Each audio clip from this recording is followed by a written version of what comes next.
चलिए देखिए, तो पिछले वीडियो में हम लोगों ने यहाँ तक कर लिया था।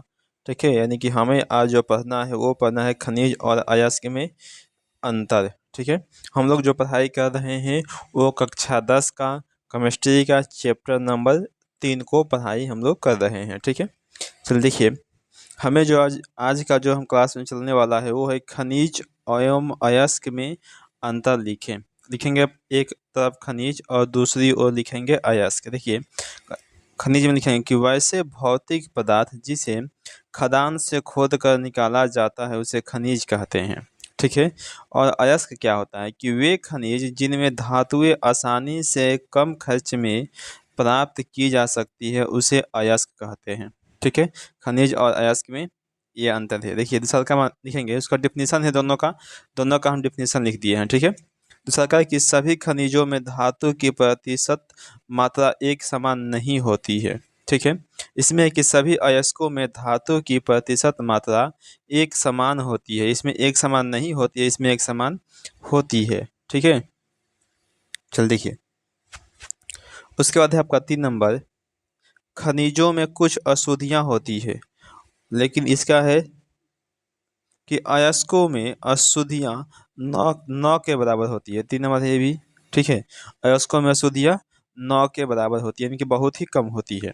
चौथा है कि सभी खनिजों से धातु का निष्कर्षण नहीं हो सकता है लेकिन सभी अयस्कों से धातु का निष्कर्षण हो सकता है। ठीक है, अगर देखिए अगला 5 नंबर है कि सभी खनिज अयस्क नहीं है। इसमें लिखेंगे 5 जगह सभी अयस्क जो है खनिज है। सभी खनिज अयस्क नहीं है लेकिन सभी अयस्क जो है वो क्या है कि खनिज है। चलिए लिखेंगे आगे। अगला प्रश्न है कि धातु कर्म क्या है। लिखेंगे अयस्कों से धातुओं को बाहर निकालने की प्रक्रिया को धातु कर्म कहते हैं। ठीक है, देखिए जो अयस्क है उस अयस्कों में से धातुओं को बाहर निकालने की प्रक्रिया को हम लोग क्या कहते हैं, तो धातु कर्म कहते हैं। ठीक है, देखिए अगले पॉइंट में लिखेंगे कि अधिक अभिक्रियाशील धातु को वैद्युत अपघटन विधि द्वारा निकाला जाता है। ठीक है, जो अधिक अभिक्रियाशील धातु है उसको हम लोग वैद्युत अपघटन के द्वारा बाहर निकालेंगे। चलिए आगे देखेंगे। देखिए सांद्रण का मतलब क्या होता है कि शुद्धिकरण। यह अभी सांद्रण के बारे में हम लोग पढ़ेंगे। कहता है कि बीच की धातु को जो न तो अधिक क्रियाशील है और न ही कम क्रियाशील है उसे एक भर्जन या निस्तापन विधि द्वारा निकाला जाता है। ठीक है, आगे देखिए कि क्रम कम क्रियाशील धातु को गर्म करके निकालते हैं। जो धातु कम क्रियाशील होगा उसको क्या करेंगे, गर्म करके निकाल लेंगे उसमें से धातु को। चलिए अगला प्रश्न है कि अयस्क से शुद्ध धातु का निष्कर्षण कितने चरणों में किया जाता है। ठीक है, तो उत्तर लिखेंगे। देखिए कि अयस्क से शुद्ध धातु का निष्कर्षण निम्नलिखित चरणों में किया जाता है। पहला है अयस्क का सांद्रण, दूसरा का है कि सांद्रित अयस्क का धातु के ऑक्साइड में परिवर्तन। उसके बाद फिर लिखेंगे 3 नंबर, धातु के ऑक्साइड से धातु का निष्कर्षण। चौथा है कि धातु का शुद्धिकरण। चलिए आगे समझिए गैंग। ये बहुत ही ये प्रश्न है, आपको एग्जाम में कितनी बार पूछ दिया है कि गैंग किसे कहते हैं। लिखेंगे कि अयस्कों में जो छोटी छोटी अशुद्धियाँ मिली होती है उसे ही हम लोग गैंग कहते हैं। ठीक है, अयस्क में जो छोटी मोटी अशुद्धियाँ मिली होती है उसे ही गैंग कहा जाता है। अगला प्रश्न देखिए, अगला है कि अयस्कों का सांद्रण क्या है। लिखेंगे अयस्कों का साफ सुथरा करने की पूरी प्रक्रिया को ही अयस्कों का सांद्रण कहा जाता है। ठीक है, यानी कि अयस्क को साफ सुथरा करेंगे, उसमें से जो अशुद्धि मिला हुआ है ठीक है उसको बाहर निकाल देंगे, तो उसे ही हम लोग अयस्कों का सांद्रण कहते हैं। आगे देखिए, अगला है कि अयस्कों का सांद्रण क्यों किया जाता है। लिखेंगे कि अयस्क में उपस्थित अशुद्धियों को दूर करने के लिए अयस्कों का सांद्रण किया जाता है। ठीक है, आगे कि अयस्कों का सांद्रण कितने प्रकार से किया जाता है। लिखेंगे कि अयस्कों का सांद्रण निम्नलिखित प्रकार से किया जाता है। पहला है कि हाथ से चुनकर कर सकते हैं। ठीक है, दूसरा का विधि है कि फटक कर सकते हैं। तीसरा का है कि चलनी से चाल कर। चौथा ओसाई करके।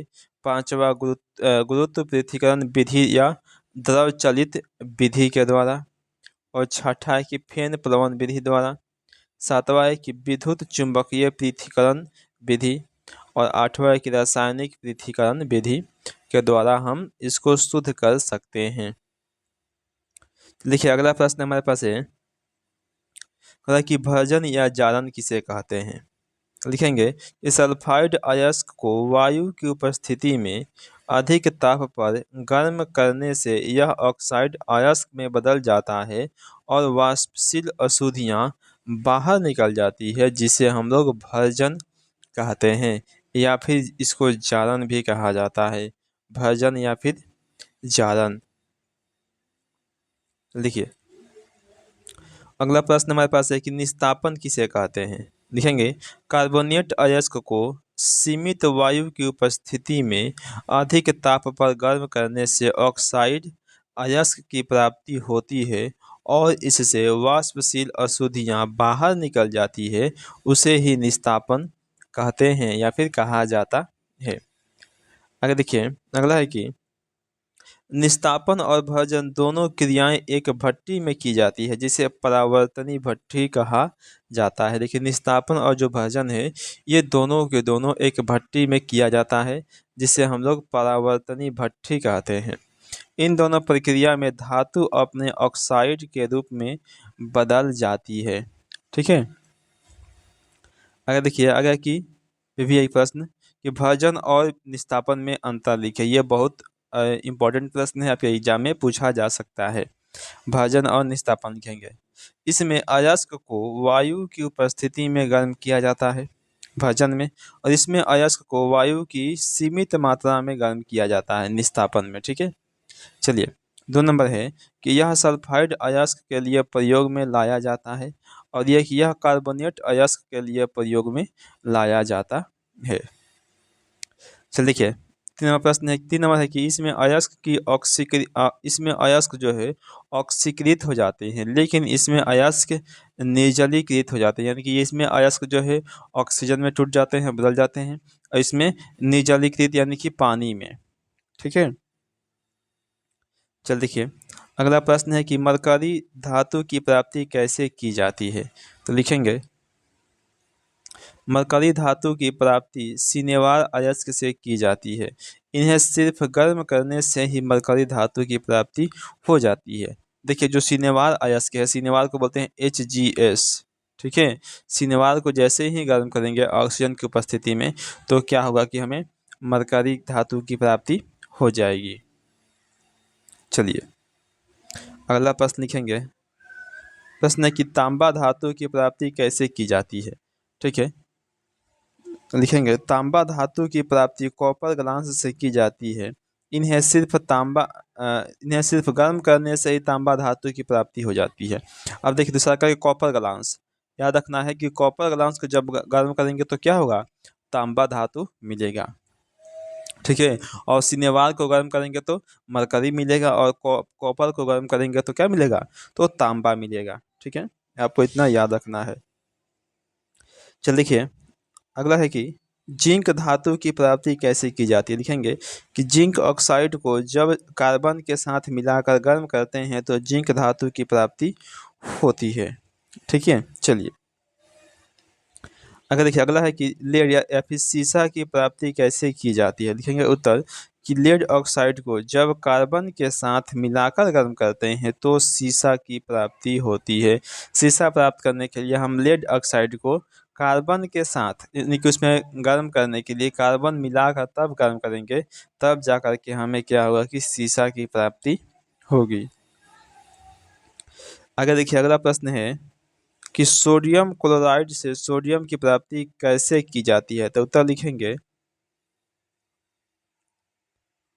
कि इसकी प्राप्ति विद्युत अपघटन विधि से करते हैं, और इसके गलनांक को कम करने के लिए बाहर से कैल्शियम क्लोराइड मिला देते हैं, तथा जब विद्युत धारा प्रवाहित करते हैं तो सोडियम धातु कैथोड पर और क्लोरीन धातु एनोड पर प्राप्त हो जाती है। ठीक है। चलिए अगर देखिए अगर कि एल्युमिनियम ऑक्साइड ऑक्साइड से एल्युमिनियम धातु की प्राप्ति कैसे करते हैं? ये ऑक्साइड है, ठीक है। एल्युमिनियम ऑक्साइड से एल्युमिनियम धातु की प्राप्ति कैसे करते हैं? तो उत्तर लिखेंगे कि जब एल्यूमिना में क्रायोलाइट और फ्लोस्फार मिला देते हैं तथा विद्युत का प्रवाह करते हैं तो एल्युमिनियम कैथोड पर तथा ऑक्सीजन गैस एनोड पर प्राप्त होता है, ठीक है। आगे देखिए, एल्युमिनियम धातु की प्राप्ति बॉक्साइट से किया जाता है। बॉक्साइट क्या है कि एल्युमिनियम का जो है वो अयस्क है, क्या है कि अयस्क है बॉक्साइट एल्युमिनियम का, तो बॉक्साइट से एल्युमिनियम की प्राप्ति की जाती है। अगला है कि एनोडीकरण, लिखेंगे एल्युमिनियम धातु के ऊपर ऑक्साइड का मोटा परत बन जाना ही एनोडीकरण कहा जाता है। देखिए आगे लिखेंगे कि आपको एक हथौड़ा, बैटरी, बल्ब, तार एवं स्विच दिया गया है और प्रश्न दो दिए हैं आपके पास कि इनका उपयोग कर धातुओं एवं अधातुओं के नमूनों के बीच आप विभेद कैसे कर सकते हैं। और दूसरा का प्रश्न है धातुओं एवं अधातुओं में विभेद के लिए इन परीक्षणों का उपयोगिताओं का आकलन भी हमें करना है। तो देखिए ये हमारे पास फिगर है, ये बैटरी है, ठीक है, ये बल्ब दिया है, यहाँ पर स्विच दिया है, यहाँ पर क्लिप लगा हुआ है, ठीक है। जांच के लिए हम क्या करेंगे, धातु का एक टुकड़ा लेंगे। चलिए चित्र देखिए, पहले ए के अनुसार पहला प्रश्न का हम लोग उत्तर लिखते हैं। चित्र अनुसार उपकरण को सजाकर हम एक परिपथ बनाते हैं। दिए गए नमूनों को विद्युत परिपथ में लगाकर स्विच ऑन करने पर बल्ब जलता है तो दिया गया नमूना धातु है। देखिए अगर मान लीजिए कि अगर स्विच को हम ऑन करते हैं और बल्ब जो है जल जाता है, ये अगर जल जाएगा तो क्या होगा, ये जो तार है वायर है धातु है, धातु होगा तभी तो जलेगा, अगर धातु नहीं होगा तो फिर ये बल्ब जो है वो जलेगा नहीं। चलिए और दूसरा का देखिए, यह विधि धातु एवं अधातुओं के परीक्षण के लिए बहुत उपयोगी है। ग्रेफाइट एक अपवाद है क्योंकि यह अधातु होते हुए भी विद्युत का सुचालक होता है। जैसे मान लीजिए कि अगर आपको नमूना में ग्रेफाइट दे दिया तो ग्रेफाइट से भी विद्युत का प्रवाह होता है और बल्ब जल जाएगा, ठीक है। लेकिन यहाँ पर यह बात स्पष्ट किया गया है कि जो ग्रेफाइट होता है वह एक प्रकार का धातु होता है, ठीक है। चलिए चलिए अब हम लोग आने वाले हैं, चैप्टर आपका समाप्त ही होने वाला है, आज ख़त्म कर देंगे, ठीक है। चलिए अगला प्रश्न है कि उभयधर्मी ऑक्साइड क्या है? दो उभयधर्मी ऑक्साइड के नाम लिखिए। उत्तर लिखेंगे वैसे धातु के ऑक्साइड जिनके प्रकृति अम्लीय एवं क्षारीय दोनों होता है उसे ही हम लोग उभयधर्मी ऑक्साइड कहते हैं, ठीक है। आगे देखिए अगला प्रश्न है कि दो धातुओं के नाम बताइए जो तनु अम्ल से हाइड्रोजन को विस्थापित कर देंगे तथा दो धातुएं जो ऐसा नहीं कर सकती है।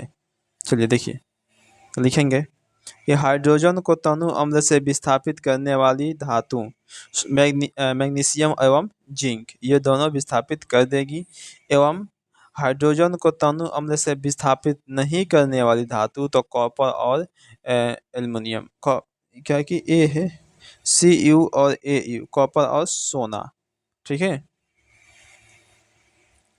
चल देखिए अगला प्रश्न हमारे पास आ रहा है कि ऑक्सीजन के साथ संयुक्त होकर अधातुएं कैसा ऑक्साइड बनाती है। तो उत्तर लिखेंगे कि अधातुएं ऑक्सीजन के साथ संयुक्त होकर उनके अम्लीय या उदासीन ऑक्साइड बनाती है, ठीक है, या तो अम्लीय बनाएगी या तो उदासीन बनाएगी।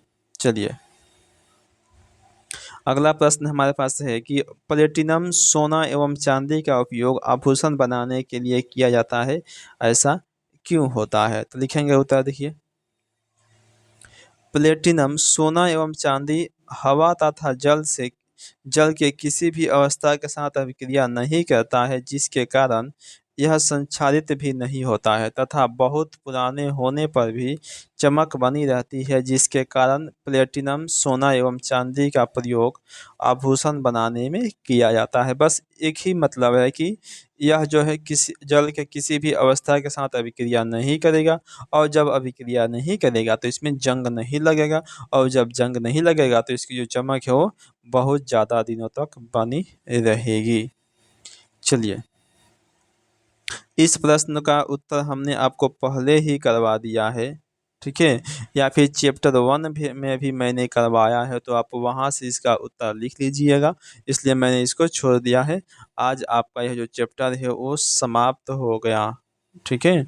कल से हम लोग अगला चैप्टर नंबर 4 को पढ़ेंगे, आज 3 को तो ख़त्म हो गया, ठीक है।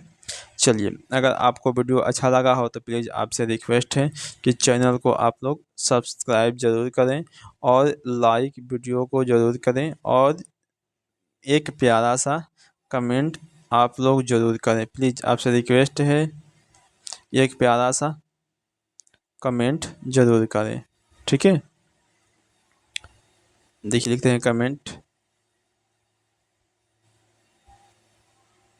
ठीक है, प्लीज़। चलिए, मिलते हैं हम लोग अब अगले